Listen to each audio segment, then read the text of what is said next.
今日想同大家傾下一個好有趣嘅話題，係我哋公司嘅親身經歷嚟。我哋有位同事，佢嘅工作就係負責回覆 Facebook 郵箱嘅信息，通常都係啲客戶睇咗我哋 Facebook 之後，查詢關於開社會企業或者非牟利慈善組織嘅嘢。好多人都可能知道，我哋公司好多身體有傷患嘅同事，因為身體原因都只可以係兼職。而呢位同事就仲特別，佢要喺床上面做嘢。本來佢係打算2024年頭可以返我哋辦公室開始實習，但係點知突然間出現健康問題。話就話雖然預咗呢個轉變會隨時發生，但係早過預期好多，搞到佢要接受一連串檢查同食藥。之後，而佢情況唔知點解仲差咗，醫生話佢要去醫院住一段時間，同埋將來可能都唔可以返工。長話短說，佢而家情況穩定咗，而我哋亦都一直請佢幫手覆我哋 Facebook， 當然小編間中都會幫佢手，不過由2024年到而家，佢都係喺屋企或者醫院做嘢。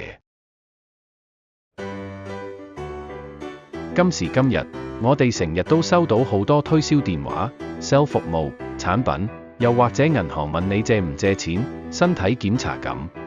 我哋都知呢啲電話真係好煩，加上如果當時啱啱忙緊，有時都會好唔客氣。但係大家之後都盡量高抬貴手，因為原來好多打呢啲推銷電話嘅員工，其實都係嚟自比較弱勢嘅社群。佢哋每日都克服好多難關，為咗嘅就係想自力更生，自己有照顧自己嘅能力。雖然我哋公司回覆嘅只係查詢，我哋唔會打電話去 sell 客，但係小編真係好想向大家反映一下。老實講，小編以前都係嗰啲好粗魯嘅人嚟，因為好多公司都違反香港私隱條例，又喺政府唔准打電話嘅時間打嚟，真係嬲。但係自從我知道呢啲弱勢社群好努力咁為自己生活打拼，我就即刻對佢哋肅然起敬，語氣友善好多。人真係有好多種，唔同遭遇、唔同性格、唔同環境、唔同能力、唔同價值觀，弱勢社群都係一樣。佢哋好多都唔係想市民點樣遷就佢哋，或者覺得佢哋好慘。佢哋好多都努力建立自己嘅尊嚴，甚至乎可能佢哋鬥志頑強，仲可以有偉大成就。我想同大家分享呢件事，都希望越來越多香港嘅正面人士都可以出一分聲，希望正面嘅聲音可以遠遠蓋過負面嘅噪音。我哋公司係香港社會企業總會會員，係一間獨立社企，同會計師事務所聯營。我哋辦公室分別喺尖沙咀同荔枝角。我哋定期聯同資深慈善界別人士、資深社企界別人士、註冊社工等等，喺唔同環節幫助本公司開設嘅社企及慈善機構客戶，目的就係傳遞正確嘅企業責任，令到社企不但只可以貢獻社會，亦都可以令到創辦人有優厚嘅收入。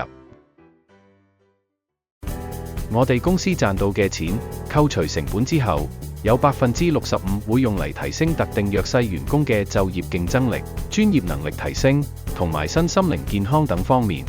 我哋仲會直接捐錢俾香港同類型宗旨嘅非牟利慈善機構，支持佢哋持續發展。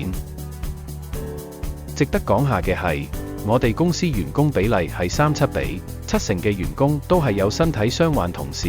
佢哋全部都好專業。會計師樓非常依靠他們的專業嚟完成好多繁瑣而需要準確嘅工作，為客戶提供專業嘅服務。